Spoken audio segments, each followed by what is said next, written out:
말씀은 누가복음 17장 11절에 19절 말씀인데요.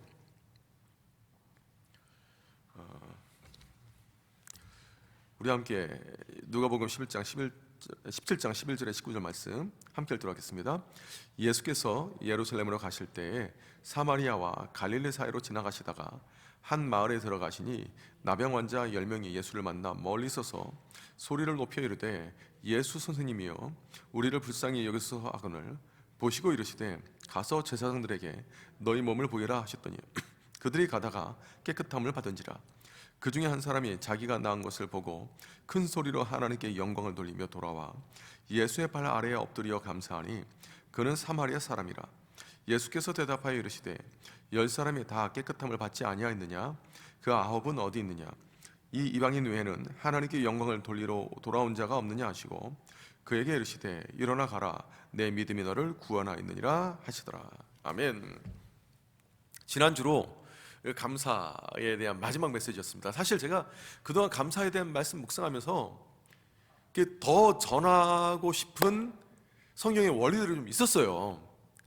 제가 되게 이번에 갈등이 있거든요.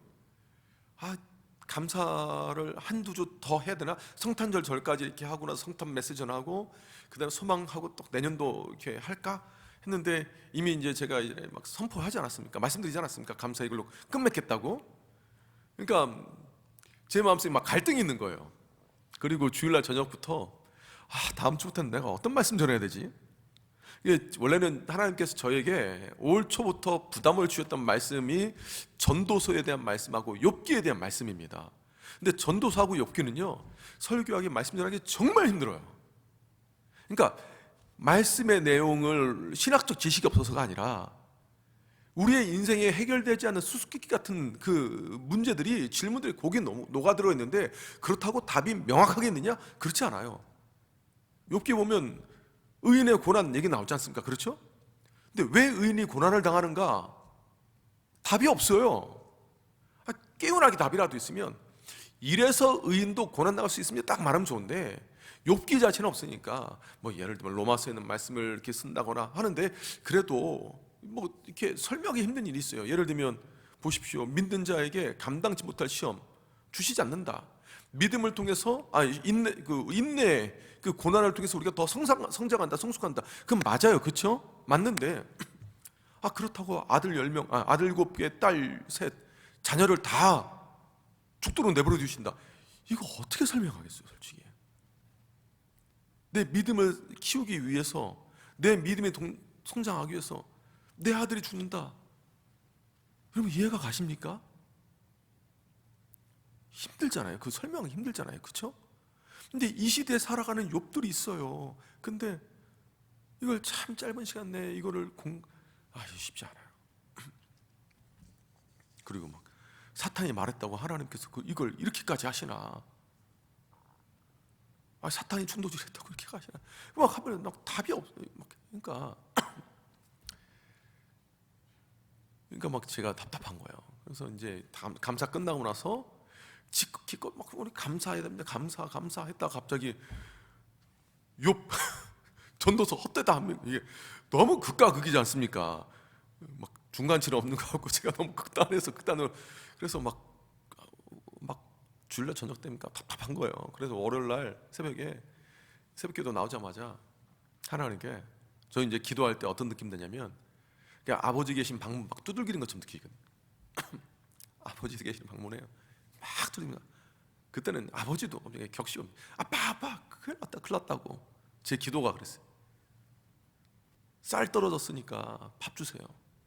무슨 얘기인지 아십니까? 그러니까 저희 집에 이제 먹을 게 없다는 얘기 아니고 성도들에게 먹여야 될 쌀이 지금 제 기도가 그때 그랬어요. 제 양도 아니고 아버지 양 아닙니까? 아버지 양인데 그 저한테 막 저보고 밥 지어 먹이라고 맡기셨으면 쌀 떨어졌으니까 밥 주세요. 막 어떤 쌀 달라고 막 기도했는데 나중에 이제 저 안에 어떤 응답이 있었냐면 그래 쌀은 줄 테니까 밥은 네가 지어라. 무슨 말인지 아십니까? 말씀 줄 테니까 묵상하고 제가 이제 쌀 떨어졌으니까 밥 달라고 했거든요. 근데 이제 쌀 줄 테니까 밥은 네가 지어라, 이런 마음의 응답이 있는 거예요. 그리고 이제 쌀 주신 게 욥기예요. 밥 짓는데 너무 힘들어요 지금. 어제 뭐 밤늦게까지 욥기에 막, 오늘 새벽에도 잠이 안 오는 거예요. 오늘 새벽에도. 그래서 오늘 새벽에도 막 집에서 계속해서 지금 여기 오기 전까지 욥기 말씀 묵상하고 있는데, 설교 대지는 일단은 이번 주에는 나왔는데, 이게 참 은혜가 될까? 저는 이제 매주마다 이렇게 고민을 합니다. 이게 은혜가 될까? 이 고민은 보통 원고 다 치고 나서 토요일 날 저녁에 막 이렇게 하는 고민인데, 지금부터 이거 고민이 돼요. 어쩌다가 제가 지금 이 감사 나가야 되는데 제 고민을 얘기하고 있는지 모르겠지만 예, 일단 감사 얘기하다 보니까 위에서 기도해 주셨으면 좋겠고, 감사 마지막 이게 시리즈로 감사 이렇게 나가는데요. 저는 감사가 뭐냐면, 지난주 말씀드린 것처럼 이런 과정이 감사해요. 그 존 맥아더 목사님이라고 분이 계시는데, 표절하는 목사들에 대해서 이렇게 얘기합니다. 게으르고 무능하고 거룩하지 못하다. 전 정말 동의가 돼요. 말씀 묵상하는 거에 대해서 계속해서 해야죠. 쉽게 MSG 치고 누구가 했다고 딱 그런 거 아닌 게, 말씀 묵상하고 같은 본문 가지고 말씀 묵상하다 보면 교훈과 적용점이 같을 수 있죠. 저도 어느 날 딱 보면은, 예전에 이제 제가 설교 준비 딱 요한복음이었어요. 그때 대지 딱 짜놓고 딱 보니까, 설교 딱 끝내놓고 나중에 뒤돌아서 보니까 오카노 목사님의 설교의 내용은 다르지만 대지 3개 중에 2개가 같더라고요. 그거 보면서 어떻게 이럴 수 있을까 하는 생각이 들더라고요. 그러니까 같은 본문 말씀 묵상하고 연구하고 하니까 본문에서 우리에게 주고자 하는 교훈이 있기 때문에 그거에 대한 묵상의 내용, 그러니까 교훈의 내용과 적용점이 뭐 같을 수는 있겠죠. 그러나 묵상하는 과정을 통해서 내가 말씀 속에 잠기게 되고, 잠기는 말씀을 통해서 이 말씀이 나를 빚어가는, 그러니까 존 파이퍼 목사님 뭐라고 말하냐면, 존 맥아더 목사님 뭐라고 말하냐면, 그러면서 목사님이 성화되어 간다, 거룩해져 간다, 말씀 묵상하면서. 근데 그게 안 된 분은 이거 연기해야 되는 거잖아요. 마치 내가 묵상한 것처럼, 은혜 받은 것처럼. 그러니까 이제 그건 쉬워한다라고 하고, 그러니까 저는 이제 지금 뭘 말씀드리냐면, 일상 속에서 당연하고 느꼈던 게 뭐냐면, 목사니까 설교하는 건 당연하잖아요, 그죠? 뒤돌아보면 또 주일날 돌아와요. 또 뒤돌아보면 주일날 어김없이 주일은 또 돌아와요. 설교하는 것이 중공군처럼 밀려오는 거, 끝도 없이. 근데 처음에는 담임 목사니까 당연히 설교해야지 라고 했는데, 이게 매주마다 제가 말씀 속에, 묵상 속에 잠길 수 있도록 배려하신 하나님의 섭리라는 걸 또 깨닫게 돼요. 이게 감사가 되는 거예요. 그러니까 욥기 묵상, 저는 이제 욥기는 원래, 욥기하고 전도서는, 우리 전도서도 솔로몬이 노전에 지은 책이거든요. 그러니까 저는 적어도 50대 중반 이후의 전도서를 설교하려고 생각을 막연하게 가지고 있었어요. 욥기도 마찬가지고. 근데 그때 가도 답은 없겠다 싶어서 주님 마음 주실 때 지금 이렇게 묵상하고 있는데, 얼마나 감사합니까? 이렇게 씨름하고 말씀 붙들고 성도들의 삶에 대해서 깊이 고민하면서 이 밥을 짓는다라는 것이 얼마나 감사합니까? 우리 일상 속에서 당연하다고 생각했던 것 중에 감사할 것들이 있는지 함께 이야기해보자. 해보면 한번 얘기를 나눠보세요. 감사할 수 있는 것들. 그렇게 이렇게 막 얘기를 하시고, 자, 1번 질문입니다. 우리 함께 1번 읽도록 하겠습니다. 예수님께서 한 마을로 들어가셨을 때 10명이 예수님께 나왔습니다. 예수님께서 그 말씀에 순종한 결과는 무엇인가요? 예수님께서 한 마을로 들어가셨대. 그러니까 갈릴리와 그 어디죠? 사마리아 사이로 지나가서 이제 예루살렘으로 가실 때였는데요. 그러니까 남쪽으로 내려오시는 거죠. 나병 환자 1명이 예수님께 나왔습니다. 예수님 뭐라고 말씀하셨습니까? 17장 14절 말씀 보면, 가서 제사장들에게 너희 몸을 보이라. 감사합니다. 왜 제사장들에게 너희 몸을 보이라고 했을까요? 그렇죠. 율법에 의하면 내가 봤을 때 내가 이제 피부병, 그때는 이제 피부병하고 나병하고 사람들이 구분할 수 있는 기준이 지금 의학적 발달이 없었기 때문에 없었어요. 그러니까 피부병만 나도 일단 나병을 의심한 거예요. 마치 지금 열만 나면 혹시 코로나? 막 이렇게 의심하는 것처럼. 예, 우리 옛날에 이제 작년 재작년만 해도 코로나인지 감기인지 뭐 이거 구별할 수 있는 그게 없었잖아요. 그죠? 그처럼 이때는 피부병만 나도 이거 혹시 나병을 이렇게 의심할 때였거든요. 일단 격리를 해야 됐어요. 예, 격리를.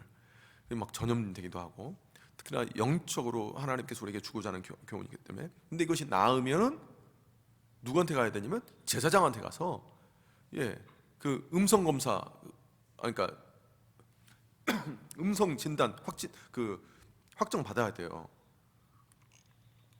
그러니까 예수님께서는 지금 이 사람들에게 사실 대단한 도전을 하고 있는 겁니다. 나병 낫지 않았어요, 그렇죠? 근데 제사장들에게 가라는 거예요. 너네 몸 보이라는 거예요.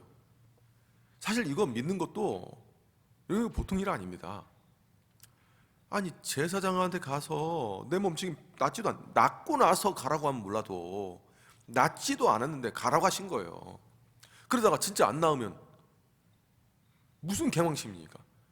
오히려 더 낙인만 지키고 더 화만 더 자초하는 거 아니겠어요? 예, 제사장까지 부정하게 만들려고 한다고 막 그럴 거 아니겠습니까? 근데 지금 이들이 어쨌든 간에 순종을 했어요.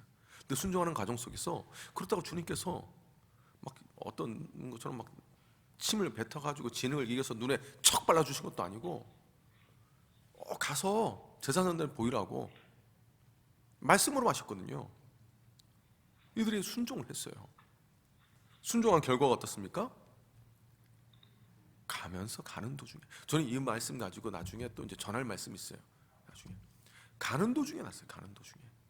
그러니까 제가 지난주 주일날에 말씀을 전했지만 가만히 생각해 보니까, 그러니까 말씀 묵상하다 보니까 이 나병 환자들에게 예수님이 오신다라는 소식이 들리는 것조차 엄청난 복이다. 엄청난 복이다. 그 예수님이 온다라는 그 루트를 어떻게 알았는지 가서 기다렸겠죠. 이 사람들이, 그죠? 예수님 기다렸겠습니까? 기다렸을까요? 멀리 서서 예수 선생이요, 부르짖는 거, 예수님 오신다라는 거 들리는 것도 복이고, 예수 선생이요 부르짖는 것도 복이고, 말씀이 들리는 것도 복이고, 순종하는 것도 복이고, 이 모든 것 자체가 복이에요. 그 결과로 몸이 낫죠. 그러니까 우리도 주님께서 나와 함께 하신다라는 것을, 어떤 사람은 이 나병 환자들 뭐 다른 병 있는 사람 귓등으로 스쳐 지나갔을지도 몰라요. 그런데 듣고 은혜 받아서 주님 오시는 자리에 나가는 사람, 정말 귀한 발걸음입니다. 그래서 지금 나와서 부르짖는 사람이 나음 받았죠. 그런데 어떻습니까? 순종의 결과 이랬는데 결국 어때요? 10명 중에 누구만 돌아왔어요? 한 사람만. 그러면 저는 생각해 봤습니다. 예수님께서 자리를 옮기셨을까요? 안 옮기셨을까요? 고쳐준 자리에서 옮기지 않으셨겠죠? 그러니까 이 환자가 나음 받고 돌아오지 않았습니까? 주님 기다리셨던 것 같아요. 감사로 하나님께 영광 돌리기를. 근데 오직 한 사람만 돌아왔어요. 한 사람만. 자, 이걸 보면 왜 나머지 사람들은 감사하지 않았을까? 저는 이제 그거를 이제 묵상을 했던 거죠. 왜 감사하지 않았을까? 묵상하는데 성경에서는 이 사람들이 왜 감사하지 않았는 이유 딱 나오지 않았어요. 그렇죠? 누가복음 보면. 그런데 이렇게 묵상하다가 우리 삶 속에서도 이제 9대1, 제가 이제 말씀드린 것처럼 9대1의 비율에 대해서도 이제 막 묵상했다고 했잖아요. 그렇죠? 그러니까 저희 묵상했던 과정이 그래요. 도대체 왜 나머지는 감사하지 않았을까? 어떻게 이 한 사람만 감사했을까? 한 사람이 올 때 당신들은 가세요, 나 혼자 가겠습니다 했을까? 같이 가자고 했는데 다른 사람들은 뿌리치고 돌아가고 이 사람만 왔을까? 그건 모르겠어요. 근데 어쨌든 간에 왜 한 사람만 돌아왔을까? 묵상하다 보니까 불현듯 제가 이제 말씀 시간에 전했던 것처럼 제가 도왔던 사람들 보면은 제주에도 감사해야 될 사람이 감사하지 않더라고요. 그러니까 이건 다 사실은 죄송합니다만 시험 들까 봐 제가 말씀 못 드렸는데 다 목사들 얘기예요. 목회자들 얘기예요. 예. 그렇게 막 사역에 구멍 나가지고 막 메꿔주고 막 했는데 자존심 상했는지 어떤 분은 막 이렇게 뭡니까 막 연합사역을 하는데 그 주일학교 관련된 담당을 했던 분이었는데 그분이 이제 미자립교회 그 뭡니까 미자립교회 그 여름 수련회를 이렇게 담당을 했었어요.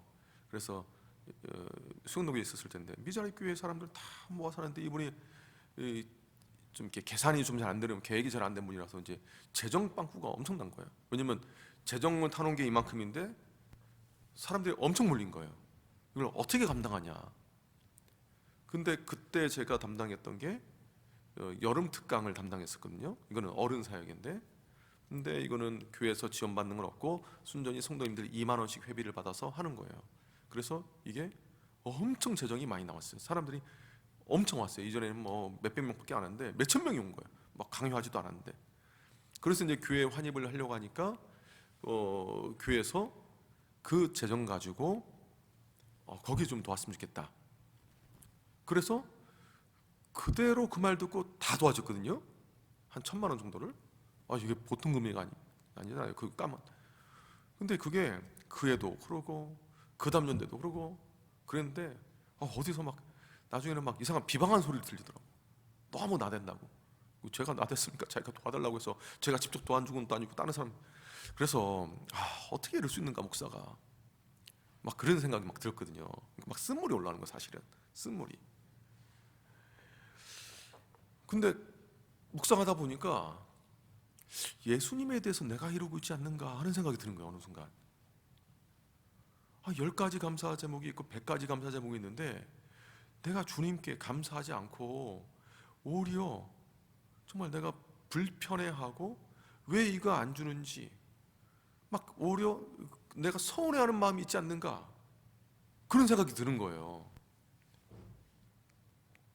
그러고 보니 9대 1의 비율이 이거 다른 사람 생각과 하나도 없이 이건 내 얘기다. 내 얘기다. 내 삶에 하나님께 감사할 것이 얼마나 많습니까? 그럼에도 불구하고 감사하지 못하고 그냥 무덤덤하게 넘어갔던 것들. 왜 무덤덤하게 넘어갔을까? 당연하다고 생각하니까. 이렇게 제 이제 묵상의 과정에 갔던 거예요. 그러다 보니까 나머지 혹시 그 9명의 그 고침받은 사람도 이게 일상으로 돌아가면서 당연하다 느꼈던 것이 아닌가. 이스라엘의 역사를 보면은 만나 사건도 있고 사사기 시대의 사건도 있고 뭐 통일왕과 분열왕 보면은 하나님께서 그렇게 은혜를 베풀어 주고 기적을 베풀어 주고 뭐 해도 당연하다고 생각하는 순간 막 우상을 섬기기도 하고 주님 주신 은혜에 감사하는 것보단 다른 걸 더 막 바라다가 그 욕망에 탐욕에 사로잡혀서 타락하기도 하고 막 그러더라고요. 그래서 제가 그걸 다 설명을 드릴 수 없어서 이제 만나 사건만 이제 예를 들어서 말씀드렸는데 모든 감사를 무력하게 하는 요소가 뭐죠? 당연하게 여기는 거예요. 당연하게. 내 삶에 당연하게. 부모님께서 저에게 그러니까 저는 어렸을 때 부모님이 저한테 용돈 주셨던 거, 저희 어머니가 저한테 밥 차려주셨던 거 당연하게 여기니까 몇 끼마다 감사하지 않았고요. 입술로는 감사합니다 했지만 마음에서 정말 감사하면 내가 먹었는가 당연하게 여기는 순간 그렇게 되잖아요. 그죠?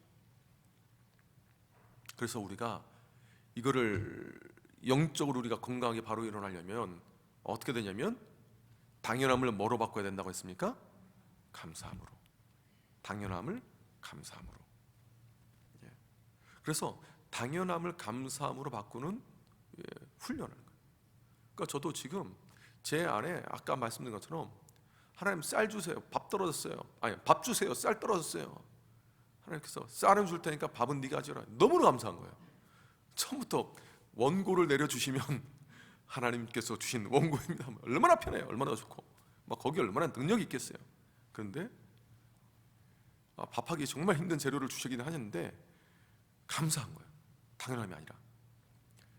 제가 지금 막 이렇게 보면은 제 이면지에다가 막 써요. 그 어느 순간 제가 딱 보니까 단어 고민, 그러니까 말씀 준비합니다. 고민, 고뇌, 고통 이 세 글자로 제가 적어놨더라고요. 저도 몰랐어요. 딱 어느 보니까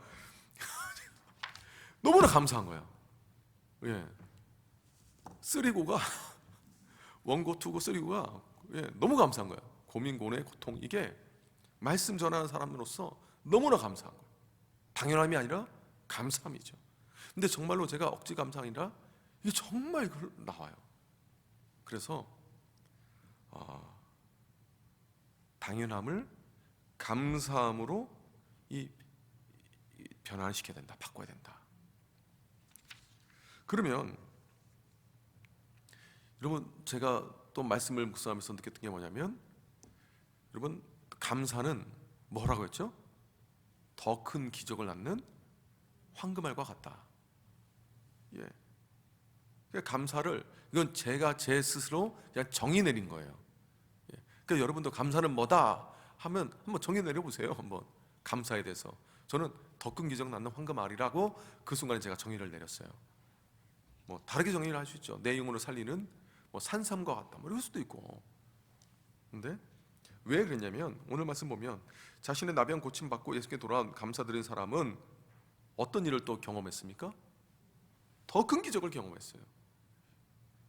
육신의 나병을 치유했을지 몰라도 다른 사람은 영적인 나병을 치유하지 못했는데 영적인 나병이 무엇입니까? 절망 속에서 그가 죄 가운데 죽어야 되는 거 아닙니까? 근데 이 사람만 예수님께 뭐라고 선포받았어요? 내 믿음이 너를 구했다. 여러분 감사는 믿음과 연결되어 있어요. 그러니까 제가 이제 이 부분도 말씀을 또 전해야겠다. 근데 내년으로 미룰 수밖에 없는데 믿음 있는 사람이 감사합니다. 예, 주님께 감사하고 나온 사람 믿음이 있어야 감사해요. 내 믿음의 척도는 제가 보니까 감사의 척도랑 비례해요. 또 인내랑도 비례하고 인내랑도. 그건 제가 이제 욥기 통해서 또 제가 이제 또 느끼게 되는데,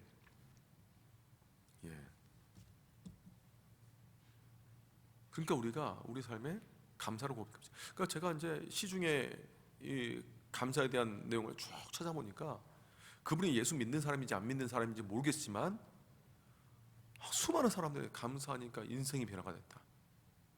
감사 일기를 쓰고 있다. 별얘기 다 하는 거예요. 제가 말씀드렸잖아요. 심지어 군대에서도 8군단 군대에서도 감사 훈련을 수년째 하고 있다고. 하물며 하나님을 알고 있는 우리가 하나님께 감사 올려드릴 때에 하나님께서는 우리에게 하나님의 임재하심 속에 얼마나 더 큰 그 은혜의 복을 내려주시겠습니까? 그래서 하나님께 감사하자. 감사는 더 큰 기적을 낳는 황금알이다. 자, 그러면 감사는 어떻게 되죠? 표현해야 되죠, 그죠? 4번 문제 함께 읽습니다. 감사는 마음으로 간직하는 것이 아니라 표현함으로써 하나님께 영광 돌릴 수 있습니다. 우리가 하나님께 감사를 표현할 수 있는 방법이 어떤 것이 있을까요? 뭐 여러 가지 있습니다. 내년에는 감사일기 운동 할 거예요. 감사일기 쓰자고. 감사일기 쓰자고. 저는 지금 좀 이렇게 슬슬 시작하고 있거든요. 어제도 썼고. 감사일기 참 좋습니다. 근데 궁극적으로 말하는 것은 일단 표해야 되는 거예요. 이 시편 103편 2절 말씀 우리 함께 시편 103편 2절 말씀 띄워주시겠습니까? 함께 읽습니다. 여호와를 송축하며 그의 모든 덕을 잊지 말지어다. 하나님께서 나에게 주신 은혜가 있어요. 은택이 있어요. 잊지 마라. 고난 속에서도 여호와를 송축해라. 나에게 주신 하나님의 은혜로 말미암아 여호와를 송축하라. 그러니까 찬양이에요. 찬양으로 하나님께 감사 올릴 수 있고 그 감사의 찬양을 하나님께서 기뻐 받으세요. 감사의 예배, 감사의 찬양, 감사의 경배. 2번이 뭐냐면 오늘 읽었던 누가복음 17장 15절 16절 말씀. 이것도 사실은 찬양과 연결된 겁니다. 우리 함께 읽어볼까요? 읽습니다. 그 중에 한 사람이 자기가 낳은 것을 보고 큰 소리로 하나님께 영광을 돌리며 돌아와 예수의 발 앞에 엎드려 감사하니 그는 사마리아 사람이라. 아멘. 사실 이것도요 찬양과 관련된 건데 여기에 조금 더 제가 그냥 무게중심 있는 건 뭐냐면 그냥 감사를 고백하라는 거예요. 입술로. 예. 앞서 이제 시편 103편은 이제 찬양으로 하라면 여기도 이제 찬양이긴 하지만 일단 하나님께 감사를 입술로 고백해라. 주님 발 앞에 나아가 겸손히 엎드림으로 찬양을 고백해라. 예. 원래 이제 지난주 설교의 대지가 원래는 세 가지였어요. 예. 찬양으로 하나님께 감사 올려드려라. 또 뭡니까? 겸손함으로 주님 앞에 엎드려라. 주님 앞에 나가라. 또 하나가 뭐냐면 말씀으로 내 안에 채워서 가면 뭐 이게 있었는데 도저히 시간이 안 되니까 다른 것 다 이제 다 자르고 예, 찬양만 말씀드렸는데 사실은 입술로 고백을 해야 된다. 하나님 앞 주님 앞에 나아가서 주님 앞에 나가서 주님의 임재하심이 있는 곳에 나가서 감사함으로 고백해야 된다. 자, 5번 말씀 우리 함께 5번 질문 함께 있습니다. 앞서 예수님께 고침받은 나병 환자 9명과 1명 를 보면서 어떤 느낌이 들었습니까? 이와 비교해서 나의 감사 습관은 어떤지 이야기해보고 혹시 감사를 막는 장애물이 나에게도 있는지 나눠봅시다. 한번 이렇게 얘기 나눠보시는 거예요. 감사를 막는 건 사실 여러 가지가 있습니다. 당연하다 이런 거 이거 굉장히 일상에서 우리 감사를 막는 것이기도 하고요. 그 외에 또 있어요. 비교 의식을 뭐 하는 거, 비교 의식. 뭐 그 외에 또 있습니다. 고난이 내 믿음보다 더 크다고 느낄 때 그때도 감사 못하는 경우도 있죠. 그때는 내 믿음의 그 도량을 키울 수밖에 없는데 뭐 여러 가지 있을 수 있어요. 근데 한번 편안하게 나눠보시면 좋을 것 같아요. 예. 고난 속에서도 감사를 할 수 있으면 좋은데 실제로 모든 사람이 그러면 좋은데 그만큼 믿음이 있지 않는 경우도 있으니까 그럴 경우에는 그 사람의 고난에 대해서 고통에 대해서 한번 가슴을 어루만져 주세요.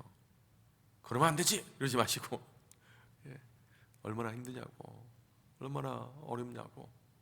그렇죠. 고난이 너무 힘들 때는 이게 오래될 때는 힘들죠. 그래도 한번 시도해 보자고 이렇게 하는 거랑 혼내키는 거랑 또 다르거든요. 그래서 공감해 주시고 그럼에도 불구하고 우리 나갈 방향 길을 제시해 주면 좋을 것 같습니다. 자, 6번 우리 함께 읽습니다. 모건들과 함께 감사 노트를 만들고 감사일기를 기록해 봅시다. 노트는 자유롭게 작성하셔도 됩니다. 나의 감사의 찬양을 하나님의 선택과 함께 찬양하는 시간을 가져봅시다. 찬송과 복음과 모두 가능합니다. 지금 이제 우리가 지금 내부적으로 고민하는 것 중에 하나가 뭐냐면 우리 교회에서 자체적으로 감사일기를 한번 이렇게 제작을 하는 겁니다. 원래 내용 중에 어떤 뭐 감사에 대한 좋은 뭐 식구라든가 좋은 그 구절 같은 거 있으면 참 좋은데 이게 참 뭐 지금 우리가 교육자들이 많지 않은 상황에서 지금 많이 떨어져 해야 될 일이 많은 상황이라서 지금 어떻게 될지 모르겠지만 지금 할 때 그렇게 생각을 하고 있습니다. 예전에 제가 이제 오른교회 있을 때 이렇게 책자를 막 만들고 했거든요. 그런 쪽에 뭐 있으면 21일간 쓸막 책자 만들고 그러니까 그런 걸 해보니까 좀 이렇게 알긴 알겠는데 하여튼 뭐 제가 우리 교육자들 막 쥐어짜면 나올 거예요. 나올 건데 아마 교육자들이 지금 아마 이렇게 제가 보니까 밤늦게까지 계속 일하는 거 봐서는 이렇게 더 하라고 할 수도 있고 안 할 수도 있는데 마음이 약해져서 그래도 하라고 할까요?